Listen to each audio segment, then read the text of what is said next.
Welcome to new TV Telugu. ఇప్పుడు AP top 10 చూద్దాం. కాకినాడ జిల్లా తుని మండలం తేటగుంట వద్ద యాసిడ్ తరలిస్తున్న ట్యాంకర్ ను గ్యాస్ సిలిండర్ల లారీ ఢీకొట్టింది. దాంతో ట్యాంకర్ నుంచి యాసిడ్ లీక్ అయింది.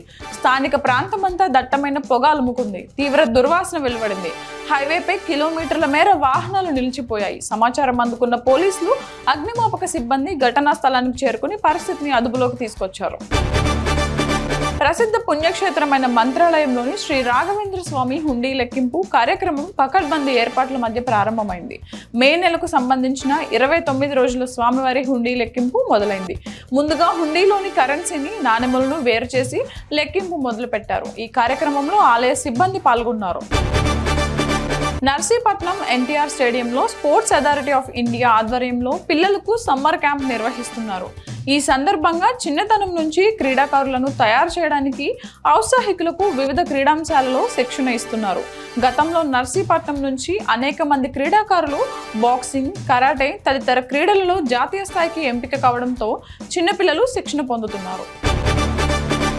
గుంటూరు జిల్లా పొన్నూరు మండలంలోని BBC road, Kasukaru road, Inturu road, Bapatla రోడ్లలోని ప్రధాన రహదారులు వెంబడి వ్యర్థాలు కుప్పలు తెప్పలుగా దర్శనమిస్తూ డంప్ యార్డులను తలపిస్తున్నాయి. ఈ రహదారులు తీవ్ర దుర్వాసన వెదజల్లుతూ వాహన చోదకులకు తీవ్ర ఆటంకంగా మారాయి. ఆయా గ్రామ పంచాయతీ అధికారులు నిర్లక్ష్యంతో ప్రజలు తీవ్ర ఇబ్బందులు ఎదుర్కొంటున్నారు. పంచాయతీ అధికారులు చర్యలు చేపట్టాలని ప్రజలు కోరుతున్నారు. దేవనకొండ మండలం తేర్నేకల్కు చెందిన వాల్మీకి చంద్రశేఖర్ 3 నెలల క్రితం పొట్లపాడుకు చెందిన యువతిని ప్రేమ పేరుతో పెళ్లి చేసుకుంటానని నమ్మించి మోసం చేశాడు.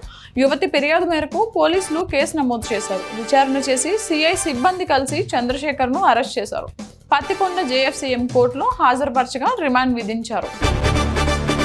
అల్లవరం మండలం తుమ్మలపల్లి దేవగుప్తం పంట కాలువలోకి ఉప్పునీరు రావడంతో రైతులు ఆందోళన చెందుతున్నారు. అధికారులు ఖరీఫ్ పంటకు రైతులు సిద్ధం కావాలని చెబుతున్నారు. పంట కాలువలోకి ఉప్పునీరు ఆక్వా రైతులు వదులుతున్నారని ఆరోపిస్తున్నారు. ఇప్పటికైనా ఇరిగేషన్ శాఖ అధికారులు స్పందించి పంట కాలువలను పరిశీలించి ఉప్పునీరు వదులుతున్న రైతులను గుర్తించి చర్యలు చేపట్టాలని ప్రజలు, రైతులు కోరుతున్నారు. జామి మండలం జాగారం వద్ద గోస్తని చెక్ డ్యాంలో 3 యువకులు గల్లంతైన ఘటన జామిలో చోటు చేసుకుంది. విజయనగరం కంటోన్మెంట్ కు చెందిన 3 యువకులు వాటర్ ఫాల్స్ లో స్నానానికి దిగి గల్లంతయ్యారు. గల్లంతైన యువకులు కంటోన్మెంట్ కు చెందిన అశోక్, షాకిబ్, రాజిక్ గా గుర్తించారు. సమాచారం అందుకున్న జామి ఎస్ఐ వీరబాబు ఘటనా స్థలానికి చేరుకుని సహాయక చర్యలు చేపట్టారు. పవన్ కళ్యాణ్ పోటీ చేసిన పిఠాపురంలో వాహనాలపై స్టిక్కర్ల ట్రెండ్ నడుస్తోంది. జనసేన అభిమానులు బైక్లపై పిఠాపురం ఎమ్మెల్యే గారి తాలూకా అంటూ పవన్ ఫోటో, జనసేన లోగోతో స్టిక్కర్లు వేయించుకుంటున్నారు. దీనికి సంబంధించిన వీడియోలు నెట్టింట వైరల్ గా మారాయి.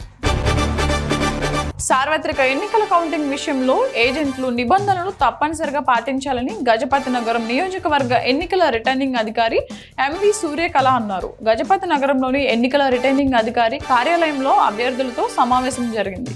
కౌంటింగ్ ఏజెంట్లు సెల్ ఫోన్లు తీసుకురాకూడదన్నారు. ఏజెంట్లకు నిబంధనలపై అభ్యర్థులు అవగాహన కల్పించాలన్నారు. సమావేశంలో వివిధ పార్టీల నాయకులు పాల్గొన్నారు. దగదర్తి పట్టణంలోని టీడీపీ కార్యాలయంలో దివంగత నేత, మాజీ ముఖ్యమంత్రి నందమూరి తారక రామారావు జయంతి కార్యక్రమాన్ని ఘనంగా నిర్వహించారు. ఈ సందర్భంగా ఆయన చిత్రపటానికి పూలమాలలు వేసి ఘనంగా నివాళులర్పించారు. ఆయన చేసిన సేవలను కొనియాడారు. ఈ కార్యక్రమంలో మండల టీడీపీ నాయకులు మాలేపాటి సుధాకర్ నాయుడు, కార్యకర్తలు తదితరులు పాల్గొన్నారు.